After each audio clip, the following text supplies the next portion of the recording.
Hoje cedo, eu estava no meu momento de devocional,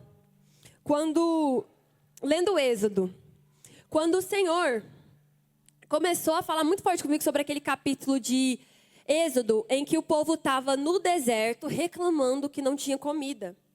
E eu fiquei muito indignada quando eu estava lendo aquilo, porque eu sabia que eu seria capaz de fazer esse tipo de reclamação.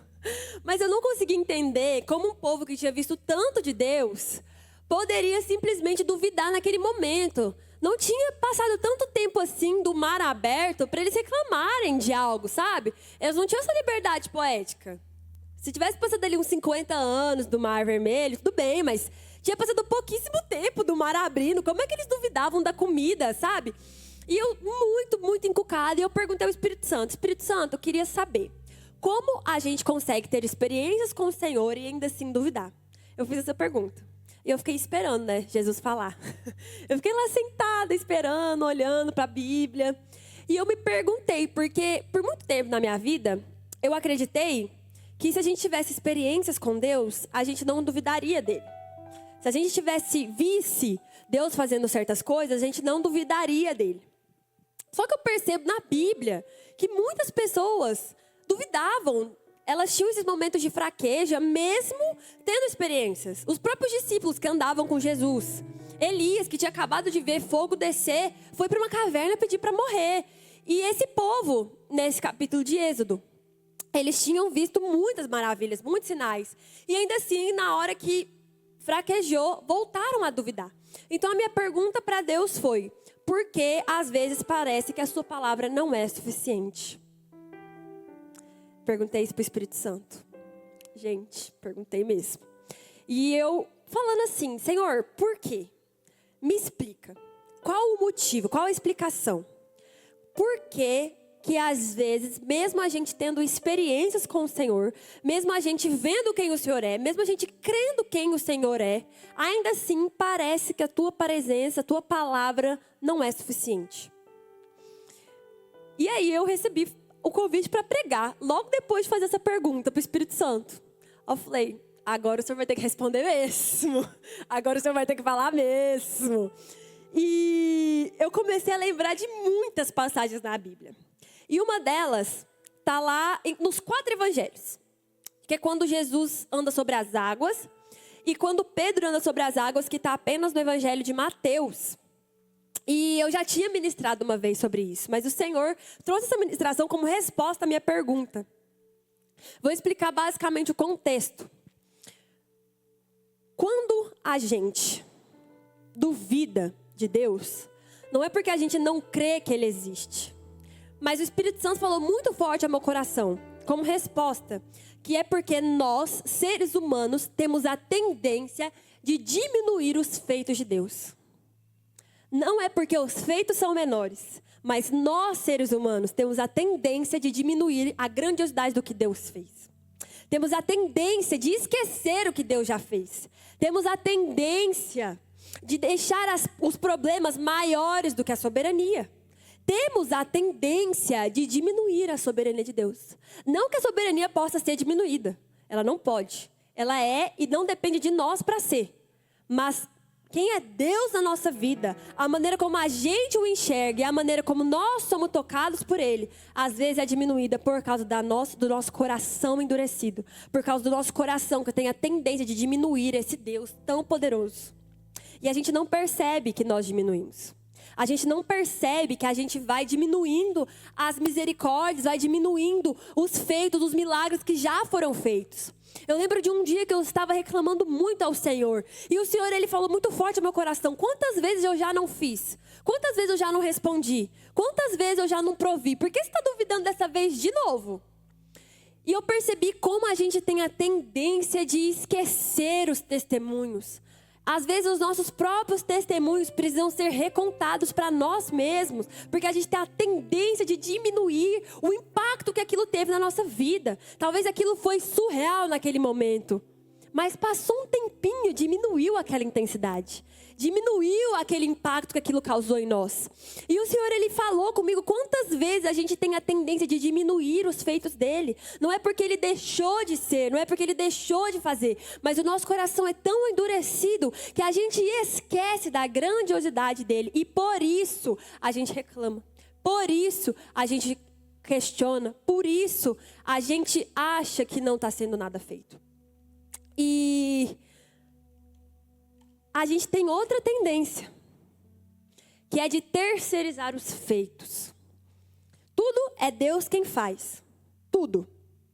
Mas a gente tem a tendência de reclamar da falta do que Deus faz e não se dispor como instrumento para que Ele faça. A gente tem a tendência de reclamar de algo que não está sendo feito, de algo que não está sendo executado, mas nós também temos a tendência de terceirizar a culpa para outro, no lugar de olhar para nós e perguntar: Senhor, tá ruim, mas como eu posso ser um agente que demonstra que o Senhor ainda faz agora? A gente tem a tendência de ver cenários, ver problemas em cenários, e nós temos a tendência de não olhar para nós, vemos como nós podemos ser o canal de bênção naquele cenário. Aquele povo tinha visto muitos milagres. E aquele povo reclamou para Moisés. Por que eles mesmos não oraram e falaram: Senhor, cadê o maná? Cadê a comida? Eles sempre terceirizavam. E Moisés, ele fala para eles: por que vocês estão clamando a mim?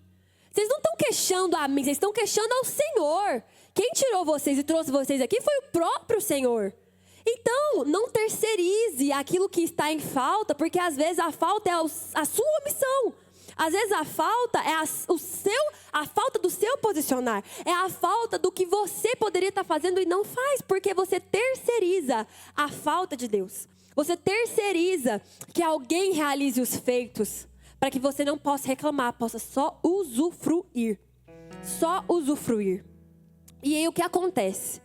Eu me lembrei dessa passagem de quando Jesus anda sobre as águas, Pedro sai do barco e também anda sobre as águas. Só que existe um contexto muito grande por trás daquele momento. Lá em Marcos, capítulo 6, versículo 52. Marcos 6, 52.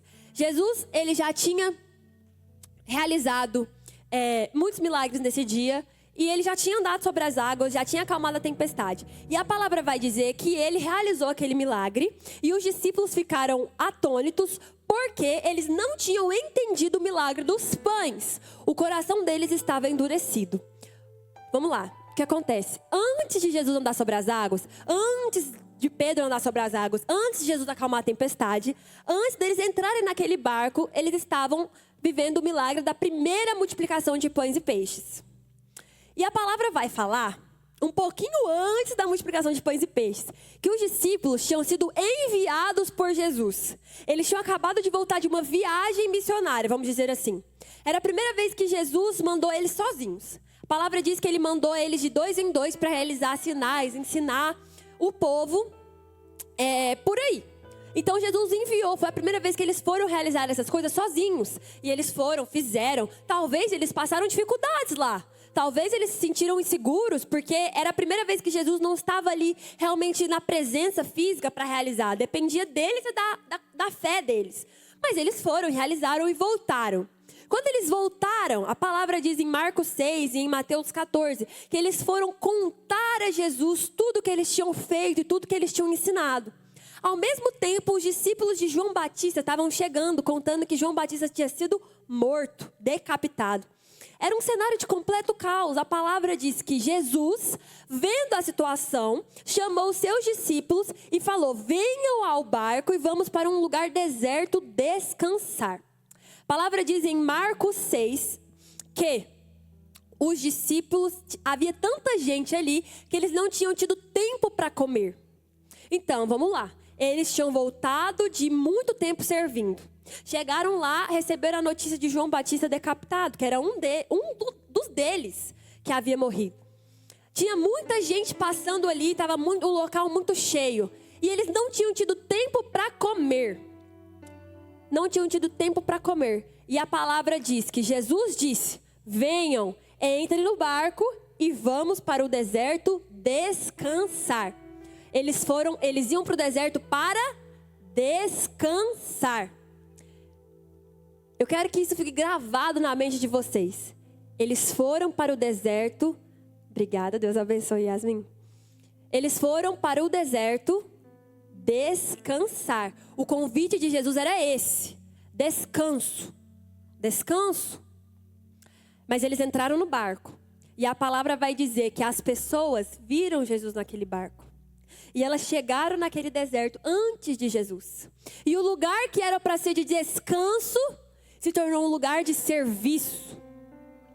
Os discípulos foram para lá para descansar. Eles tinham voltado de um tempo de muito serviço. E a palavra diz que, vendo a multidão, Jesus teve compaixão daquele povo. Não fala que os discípulos tiveram compaixão daquele povo. Jesus teve compaixão daquele povo. O lugar que era para ser de descanso se tornou um lugar de demanda. E aí, discípulos não tinham outra opção, serviam com Jesus. Chegou no final da tarde, os discípulos chegaram no seu mestre e falaram: Senhor, vamos mandar esse povo embora. Porque está ficando tarde, nós estamos num deserto, não tem cidade aqui perto, o povo vai ter que chegar nas cidades ainda. Então libera esse povo, despede o povo para que eles possam ir comer. E Jesus fala: não, deem vocês mesmos algo para eles comerem. Mais serviço. O dia de descanso deles. O dia que eles iriam descansar. Eles chegam lá e mais serviço. Serviu. Chegou no final do dia: Senhor, libera. Mais serviço. E a palavra vai contar em todos os evangelhos. Todo evangelho conta um questionamento. Um fala assim: Senhor, vale a pena mesmo gastar tanto dinheiro com esse povo? Porque nem se a gente tivesse tantos denários, a gente conseguiria alimentar esse povo. Não seria suficiente. O outro fala: Senhor, não compensa, manda embora. E Jesus, a palavra diz que Jesus fez essas perguntas porque já tinha em mente o que ele iria fazer. E o que acontece? Os discípulos naquele caos, sem saber o que fazer, eles não pararam para pensar que o próprio Jesus estava ali. Eles viram todos os problemas, mas a solução que estava ao lado deles, eles foram impedidos de ver. Todos os problemas estavam evidenciados. A solução estava presente fisicamente, mas eles não viram. E o que acontece? Chegou um menino com 5 pães e 2 peixes. Aquele menino teve muita coragem. Porque talvez ele poderia pensar: estou num deserto, está ficando de noite, só tenho 5 pães e 2 peixes. Se eu entregar essa comida aqui, talvez eu fique sem nada. Mas ainda assim ele entregou. Porque o pouco que você entrega para Deus não é desperdiçado. Aquilo que você entrega ao Senhor não é desperdiçado, mas a gente não quer entregar. A gente não quer entregar. A gente sempre espera que outro entregue. A gente sempre espera que outro faça. Não é assim que a obra funciona. Jesus, ele poderia ter realizado o milagre ali naquele tempo, mas ele deu a oportunidade para que aquelas pessoas fossem usadas. Será que o Senhor não nos está dando a chance de nós sermos usados? Se existe uma carência, se existe uma falta, será que não é você a pessoa que Deus quer usar? Onde estão os profetas dessa casa? Onde estão as pessoas que oram umas pelas outras, que no louvor sente de levar uma palavra a alguém, que vai de encontro com seu irmão e fala: deixa eu orar por você, não sei o que está acontecendo na sua vida, mas eu quero ser bênção para você. Onde estão essas pessoas? Porque os dons estão adormecidos aqui. Não terceirizem. Os 5 pães e os 2 peixes podem estar no seu bolso. Tinham ali os 12, tinham ali Jesus, mas quem foi usado ali foi aquele menino. Não terceirize, porque quem não entrega não vê a multiplicação. Quem não entrega não vê a multiplicação. Então a primeira lição de hoje já é essa. Desperta-te, tu que dorme. Porque às vezes é você, a sua omissão, que é a falta de Deus que as pessoas estão vendo. Talvez o silêncio de Deus, a falta de mover, é a sua omissão. É a sua omissão. Então se posicione. Desperta, escuta a voz do Espírito Santo. Há quanto tempo você não realmente vai até alguém para orar por essa pessoa? Perguntar se essa pessoa precisa de ajuda, precisa de algo que você pode fazer. Perguntar se essa pessoa está bem. Às vezes seu irmão está morrendo do seu lado e você não fala nada. Você não pode ser usado porque você permanece omisso. Quantas pessoas estão morrendo, perecendo dentro dessa casa e vocês não se posicionam? É vocês. O corpo, ele é feito por todas as partes, são vocês. É vocês que trazem a lenha, é vocês que trazem a unção. Está em vocês, então acordem, porque pode haver uma multiplicação desde que vocês entreguem. Desde que vocês entreguem. Continuando, ali aconteceu um milagre. Jesus pegou aquele pão, aquele peixe, deu graças, multiplicou. E o que aconteceu? Todo mundo viu as maravilhas do Senhor. Toda a multidão ficou atônita. Toda a multidão ficou maravilhada. Tão maravilhada que eles começaram a falar: meu Deus, esse é o Messias, esse é o rei que veio para nos governar. Esse que é o rei, esse que é o Deus. E eles queriam colocar Jesus como rei naquele momento. Mas do outro lado, tinha 12 mais próximos de Jesus, frustrados, que nem entenderam o milagre. Não sou eu que estou inventando isso. A palavra diz depois que eles não tinham entendido o milagre dos pães, porque o coração deles estava endurecido. Então tinha uma multidão atônita, uma multidão que recebeu. Eles foram lá naquele deserto porque eles queriam ver milagres. E eles viram milagres, então eles foram satisfeitos. Mas os 12 tinham ido ao deserto para descansar, e eles não descansaram, então eles não foram satisfeitos. E o milagre estava acontecendo e eles não conseguiam ver. Quantas vezes Deus está fazendo algo, mas a gente não vê? Quantas vezes Deus está falando, Deus está agindo, mas a gente não vê? Porque o nosso coração está endurecido. E às vezes o nosso coração está endurecido, não é porque você é uma pessoa ruim, mas como esses discípulos, as circunstâncias não estavam favoráveis. Você foi lá para descansar e você não recebeu o descanso. Todo mundo recebeu o que precisava, mas você não recebeu o que você precisava. Você continua na carência. Jesus entregou tudo para todo mundo, mas você continua na carência. Você continua na necessidade. Como é que você pode agradecer a Deus se a carência ainda existe? Talvez Jesus esteja fazendo o mesmo, só não está fazendo para você. Quantas vezes a gente não fala isso para o Senhor? Talvez a gente pense isso e não verbaliza. Talvez a gente nem entende, mas é essa a crença que nós estamos carregando. Jesus está fazendo, só não comigo. Quantas vezes a gente acha, a gente não percebe que o Senhor está no meio de nós, está realizando sinais, maravilhas, está realizando coisas, está falando, mas nós não percebemos porque estamos cansados demais para ouvir, cansados demais para entender, cansados demais para realizar. Aqueles discípulos estavam cansados demais para entender o milagre. Talvez estivessem frustrados com Jesus. Nossa, a gente obedeceu Jesus por muito tempo. Finalmente iríamos descansar. Jesus bota mais trabalho. Quando a gente quer despedir o povo, Jesus bota mais trabalho. E Jesus vai fazendo umas coisas que não tem motivo. Esse povo não está passando fome. É só mandar embora que eles vão comer. Pra que tem que fazer mais milagre? Pra que tem que entregar mais? Pra quê? Pra quê? Mais trabalho, mais trabalho. Talvez eles estivessem frustrados, porque eles não receberam aquilo que eles queriam de Jesus. E Jesus vendo essa situação em que uma multidão está completamente extasiada e os seus 12 sem receberem o que queriam, com o coração endurecido, sem serem tocados por aquele milagre, o que acontece? Jesus faz algo completamente inesperado. Jesus ele não realiza outro milagre. Jesus ele não vai sentar e conversar.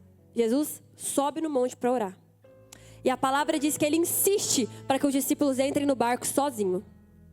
Aquele barco, onde vai ter uma tempestade. Jesus insistiu para que eles entrassem sozinhos. Jesus sabia que ia ter a tempestade. Jesus sabia que o mar ia ficar violento. Jesus sabia que o vento ia soprar contra eles, mas mandou eles entrarem no barco sozinhos. Ele sabia. Por que Jesus fez isso? Os discípulos já estavam cansados, já estavam talvez sem fé. E ainda assim, Jesus sabia que havia uma tempestade e mandou ele entrar no barco sozinho. E subiu no monte. A palavra diz que em alta madrugada ele vê o barco fraquejando e ele vai até as águas. Ele começa a andar sobre as águas. Os discípulos ficam com medo, ficam assustados e o Senhor fala: não temas, sou eu, coragem. Coragem. Então Pedro fala: se és tu mesmo, mande eu sair desse barco que eu andarei até ti. E Jesus fala: então vem. E Pedro tem coragem e pisa nas águas. E Pedro vai andando sobre as águas, vai andando sobre as águas. Mas quando ele repara o vento, ele cai. ele cai. E o Senhor, antes de falar, homem de pequena fé, antes disso, ele estende a mão e puxa Pedro. Antes de Jesus falar, por quê? Ele puxa e socorre. Ele abraça, ele agarra, ele te salva primeiro para depois te corrigir. E aí ele entra no barco. E antes dele acalmar a tempestade, ele fala, não tenham medo, porque duvidam. Por quê? Jesus queria ensinar algo a eles. Jesus estava ensinando, em momentos de caos, se eu estiver com vocês, será suficiente. Vocês não entenderam que aquele povo carecia de algo que a gente tinha? Por mais cansado que nós estávamos, nós poderíamos ajudá-los. Vocês não entenderam que estava faltando comida, mas eu que sou Deus estava ali no meio? Vocês me mandaram questionamentos, mas eu estava ali com todo o poder nas mãos para poder realizar algo e vocês não pediram nada para mim. Vocês estão nessa tempestade morrendo de medo, mas eu apareci e continuam com medo? Antes dele acalmar a tempestade, ele estava ensinando os seus discípulos que na tempestade ele estaria com eles e isso bastaria. Isso bastaria. Jesus não precisava acalmar a tempestade para que os discípulos ficassem em paz. Ele precisava que os discípulos entendessem que se ele estivesse no barco, tudo daria certo. Mas Deus é tão bom, tão maravilhoso, que ainda assim deu ordem aos ventos e mandou a tempestade parar. E imediatamente a natureza obedeceu, porque ele é Deus. Os discípulos foram tocados, os discípulos receberam o que precisavam, entenderam quem Deus era, entenderam quem o Senhor era, a soberania de Deus, a grandiosidade de Deus, e adoraram o Senhor. Amém. Glória a Deus. Mas vocês entendem que o que levou eles àquela tempestade em alta madrugada foi porque eles diminuíram os feitos do Senhor até então? Eles estavam andando com Jesus todos os dias. Eles sabiam que Jesus era Deus. Eles sabiam que Jesus era rei. Eles sabiam que Jesus poderia fazer todas as coisas, senão eles não estariam seguindo ele. Por que eles estariam deixando casa, família, trabalho, tudo para trás para seguir alguém que eles não estavam crendo? Eles sabiam que Jesus era rei. Eles sabiam que Jesus era Deus. Mas ainda assim duvidaram. Ainda assim tiveram conflitos. Ainda assim tiveram falta de fé. Porque nós temos a tendência de diminuir os feitos do Senhor. Temos a tendência de diminuir a grandiosidade do que Deus fez. Se nós entendêssemos quem é o Deus que nós estamos lidando, nós estaríamos tão atônitos que todo o resto parecia pequeno perto disso. Se nós entendêssemos a grandiosidade do Deus que nós servimos, nós teríamos evitado muitos problemas. Teríamos evitado muitos questionamentos. Se aquele povo do deserto lembrasse que o Deus deles andou pelo Egito, causou morte, causou comoção, mas nada foi tocado neles, o que seria uma comida? O que seria uma carne? O que seria um pão? Se aquele povo lembrasse que quando apareceu um mar se abriu e eles atravessaram um mar em terra seca, por que eles duvidariam de um pão? Por que duvidariam de um pão? Por que a gente é assim? Nós somos os únicos seres da terra que temos essa tendência. Sabia? Nós somos os únicos que somos indiferentes espiritualmente. Que esfriamos, depois acendemos, esfriamos e ficamos indiferentes à presença. A natureza, Deus fala, a natureza obedece. Deus ordena, o mar obedece. Os alicerces obedecem, as montanhas tremem. Os demônios, até eles creem e tremem também. Se Jesus entrar, ele sai. Se Jesus falar, eles tremem, porque até eles sabem como é o nosso Deus. Nem eles diminuem a soberania do nosso Deus, mas nós somos a criatura mais ignorante e a mais prepotente, a mais arrogante. Somos os únicos que recebemos essa graça e somos os únicos que olhamos para Deus e não reconhecemos quem Ele é. Somos os únicos que conseguimos entrar num ambiente que Jesus está e ficar indiferente. A natureza não fica, Os espíritos malignos não ficam. Mas nós conseguimos entrar num ambiente onde a presença está e ainda assim ficar indiferente. E isso não é sobre Deus. Isso é sobre nós. Isso é sobre o nosso coração. E a pergunta que eu faço é: o que está endurecendo o seu coração? O que está endurecendo o seu coração? Porque eu vou te garantir que a resposta está em Cristo. O que endureceu o coração dos discípulos foi o cansaço, talvez, a frustração. E Jesus foi lá e tratou. O que endureceu o coração de muitos homens foram a doença, a enfermidade, o Senhor foi lá e curou. O que endureceu o coração de muitos homens foi a falta de provisão, o Senhor foi lá e proveu. O que está endurecendo o seu coração? O que está fazendo você diminuir quem Deus é? Você precisa fazer esse questionamento. Você precisa entender se você está insensível à presença. Você precisa entender se você está endurecido diante daquilo que Deus está fazendo. Porque, deixa eu te contar uma coisa, quem vai perder é você. Quem perde é você.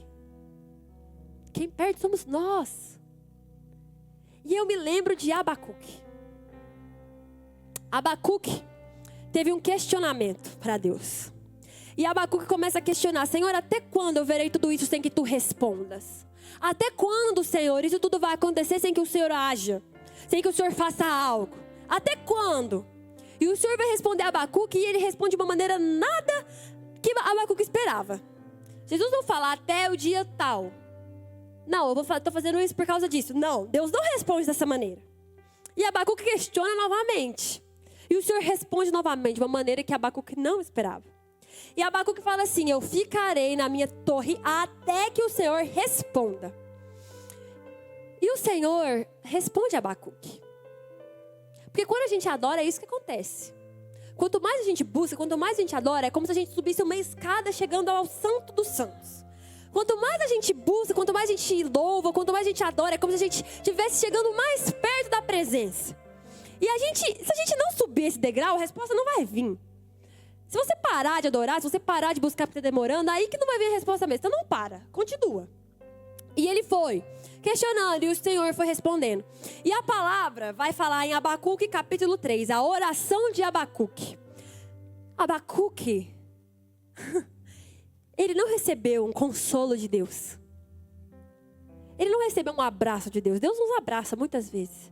Deus às vezes passa a mão na nossa cabeça e fala: vai ficar tudo bem, vai dar tudo certo. Mas Abacuque não recebeu isso. Abacuque, na verdade, recebeu uma enxurrada da soberania de Deus, como Jó. Recebeu uma enxurrada da soberania de Deus. Deus começou a mostrar os feitos dele. E como se que ele quisesse, ele destruiria tudo. Como se ele quisesse, ele piscaria e essa terra seria dizimada. Seria completamente estraçalhada se ele quisesse. Isso me marcou muito enquanto eu estava lendo o Êxodo. Quando eu estava lendo ali as pragas e tudo que o Senhor estava causando ao Egito, eu temia ao Senhor. Eu não tive medo, mas eu temi muito. Porque o Deus que estava ali no meu quarto era o mesmo Deus que tinha feito aquelas pessoas. O Deus que estava ali no meu quarto, que eu chamava de Abba, de pai, que eu me sentia abraçada, era o mesmo Deus que tinha matado primogênitos do Egito, que tinha dizimado exércitos, dizimado nações, estraçalhado povos. Era o mesmo Deus. E eu olhei para o Senhor e eu falei: Jesus. Eu olhei para Deus e falei: Deus, quem é o Senhor? Eu olhei para Deus e falei: é mesmo a mesma pessoa? A mesma presença? É o mesmo Deus que estraçalhou essas nações, que exterminou esses povos, que exterminou nações com 300 soldados, que fez fogo cair do céu com uma pessoa orando, que matou todo, que passou pelo Egito com morte, todos os primogênitos foram mortos. Era o mesmo Deus que estava ali no meu quarto me chamando de filha. O que aconteceu? E eu temia ao Senhor. Eu quase caí no chão, porque eu não fiquei amedrontada, mas eu fiquei assim: se Deus quisesse, eu não estava aqui. Eu temi tanto, porque eu pensei, se Deus quisesse mesmo, eu não estaria aqui. Se Deus quisesse mesmo, nenhum de nós estaria aqui. Se Deus quisesse mesmo, Ele também traçaria essa nação. Esse país, Brasil, em que nós vemos tanta corrupção, tanto problema, tanta nojeira. Se Deus quisesse, o fogo já teria caído e nós teríamos virado uma Sodoma e uma Gomorra. Eu falei, meu Deus, quem é você? E Abacuque teve esse encontro. Ele teve uma experiência. E a experiência dele não foi um consolo de Deus. Foi um confronto onde ele percebeu que se Deus quisesse, a nossa situação seria bem pior. E quando ele olhou para Deus, quando ele olhou para a soberania de Deus, quando ele olhou para quem Deus era e tudo que Deus já tinha feito, ele foi tocado pela soberania de Deus e ele estremeceu diante dos seus atos. E Abacuque vai dizer, ouvi isso e o meu íntimo estremeceu. Abacuque capítulo 3, versículo 16. Ouvi isso e o meu íntimo estremeceu. Os meus lábios tremeram, os meus ossos apodreceram, as minhas pernas vacilaram. E tranquilo esperarei o dia da desgraça que virá sobre o povo que nos ataca. E ele vai dizer, mesmo que a figueira não floresça, nem haja fruto na videira, mesmo que a safra de azeitonas decepcione, que os campos não produzam alimento, mesmo que não haja ovelhas no curral, nem bois nos estábulos, ainda assim exultarei no Senhor e me alegrarei no Deus da minha salvação. Mas sabe o que me marca aqui? É que Deus não falou para Abacuque que ele ia prover. Deus proveria, eu tenho certeza. Se até os pardais são cuidados, por que Deus não cuidaria de nós, que somos a criatura que é a imagem dele? Mas Deus não falou para Abacuque que tudo ia ficar bem. O que aconteceu com Abacuque aqui é que ele foi tão marcado pela soberania de Deus, ele foi tão marcado por aquela presença, que ele percebeu, gente, se eu estou a salvo, isso aqui é muita graça para os meus questionamentos. Ele foi tão marcado que tudo aquilo que ele questionava perdeu o sentido quando ele olhou para Deus. E a sua conclusão foi, ainda que tudo falhe, se eu tiver essa presença, eu tenho tudo. Na realidade, então, a resposta das suas queixas é soberania de Deus. E eu percebi que a solução para todos os problemas da nossa vida, a solução para todas as baixas que nós passamos, para todos os momentos de solidão, momentos de falta de fé que nós temos, é olhar para a soberania de Deus. Nós precisamos destravar essa indiferença que nós temos, porque essa indiferença é que nos paralisa. Essa indiferença, essa falta de paixão, essa falta de amor, essa falta de intensidade é que nos paralisa. Porque se a gente reconhecesse a grandiosidade de Deus, nós não estaríamos parados. Nós estaríamos olhando para o céu e falando, obrigada porque eu estou de pé. Obrigada porque o Senhor poderia me destruir, mas o Senhor escolheu me amar. Obrigada porque o Deus que dizimou nações é o Deus que escolheu que eu seria filha. Que em todas as eras que eu poderia ter nascido, eu poderia ter nascido como um primogênito do Egito, mas eu nasci na era em que Deus olhou para mim e quis me chamar de filha. Eu nasci na era que Jesus colocou a marca sobre mim, e eu nasci na era onde Deus quis me amar. Eu nasci na era onde o Senhor escolheu me pôr no colo dele e não me destruir. Porque se ele quisesse, ele me destruía, mas eu nasci na era em que Deus quis me amar. Se a gente se apaixonasse de novo e de novo e de novo, se a gente voltasse ao início todas as vezes, se a gente retornasse ao primeiro amor todas as vezes, nós seríamos cada dia mais marcados por essa soberania, nós seríamos cada dia mais marcados por essa presença, seríamos cada dia mais gratos de adentrar no Santo dos Santos. Será que a gente tem dimensão do Espírito Santo? Porque assim, o Espírito Santo habitava num tabernáculo, hoje ele habita em nós. Se você está num culto e uma pessoa é tocada, não é porque alguém tem um poder que tocou ela, é porque o próprio Deus visitou aquele lugar. Será que nós temos essa dimensão que o próprio Deus visita lugares? O Espírito Santo, ele não é só um amigo, ele é o próprio Deus nos visitando e habitando em nós. Por que que a gente é tão inerte? Por que que a gente duvida tanto? E a palavra de hoje, Salmo 51, devolve-me, Senhor, a alegria da tua salvação, sustenta-me como um espírito disposto a obedecer. Salmo 51, 12, nós precisamos orar isso sempre, sempre, sempre, porque na terra nós somos os únicos que temos a tendência de esfriar e ficar inconformados. Nós somos os únicos que temos a tendência de permanecer inertes e indiferentes. Então, se isso aqui não estiver gravado no seu coração, se isso aqui não estiver intrínseco na sua alma e no seu espírito, as aflições da vida vão continuar te sugando. Ele não vai impedir que as tentações venham, que as dificuldades venham. Ele não vai impedir. Como ele não impediu a tempestade. Mas ele quer te ensinar que na tempestade ele está lá e isso basta. Vai ter milagre, sim. Vai ter testemunho, sim. Porque a obra também é feita disso. Mas ele quer nos ensinar a nos apaixonar por quem ele é. Se nós dependemos somente de milagre para glorificar a Deus, a nossa confiança está num lugar muito errado. Muito errado. Deus precisa que nós busquemos. Deus precisa, Deus olha para nós e sabe o que pode ser feito. Mas é nós que vamos caminhar. Quando a luta dificultar, quando a aflição dificultar, quando eu começar a duvidar, é o seu trabalho lembrar do que Deus fez. O seu trabalho é lembrar das coisas que trazem esperança. O seu trabalho é lembrar que o Deus que te chamou a caminhar é o mesmo Deus que acalmou o mar.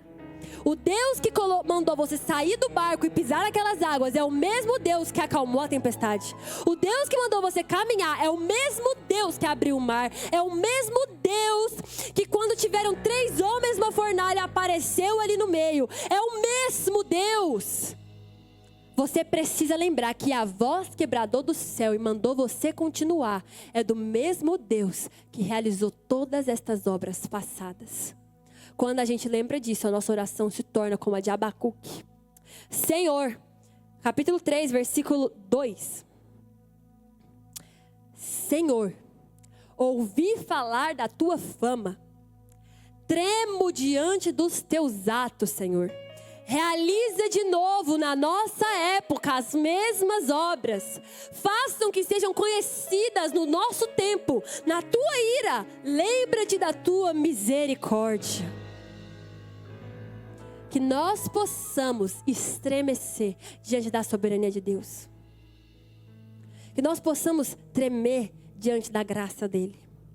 Que nós possamos, quando a situação apertar, lembrar que o Deus que mandou você caminhar é o mesmo que realizou todas essas coisas.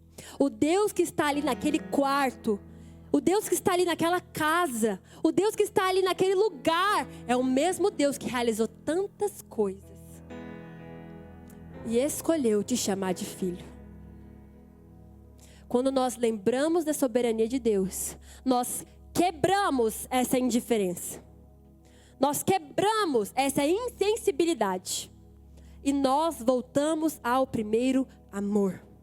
Nós nos apaixonamos novamente. E assim até que ele volte. Porque nós vamos continuar errando com ele. Nós vamos continuar duvidando dele. Nós vamos continuar desobedecendo a ele, permanecendo omissos. Mas isso não impediu ele de te chamar. Então levanta, posiciona, adora, fala quem Deus é. Reconheça quem Deus é. Se for necessário, entra no seu quarto, dobra o seu joelho e treme diante dele. Porque se ele quisesse, piscava e você seria incendiado. Mas ele escolheu estar ali como pai que te abraça.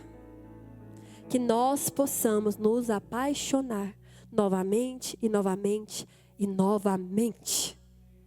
Aleluia. Fique de pé, vamos orar.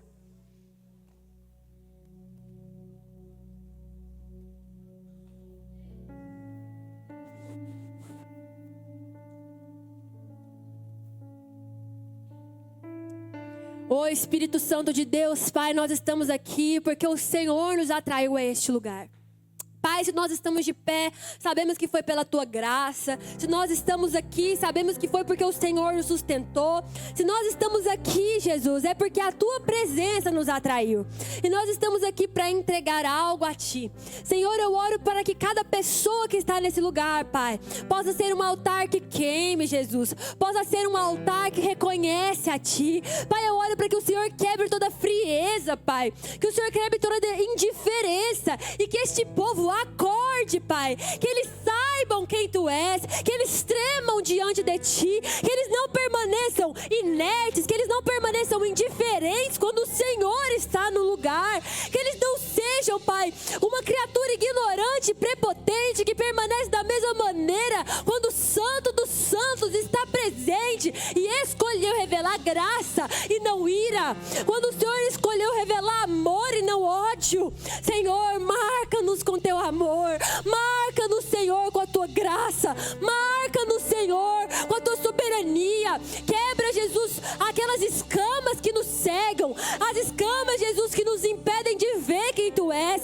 Quebra, Jesus, aquilo que endurece o nosso coração, porque às vezes o Senhor está presente, o Senhor está multiplicando, mas eu não percebo porque eu estou cansado, porque eu estou frustrado. Mas, Senhor, eu venho orar para que o Senhor acompanhe cada um deles. E que se existe algum irmão aqui que se encontra nessa situação, que não consegue ver a Tua mão enquanto o Senhor está fazendo, eu oro pela Tua autoridade para que o Senhor abra os olhos, abre o coração, abre os ouvidos e eles reconheçam quem Tu és, reconheçam o que Tu faz. Senhor, que nós possamos, Jesus, voltar ao primeiro amor todos os dias, que nós possamos, Senhor, exalar a Tua fragrância, Pai, e nós possamos, Jesus, tremer diante de tudo o que Tu és.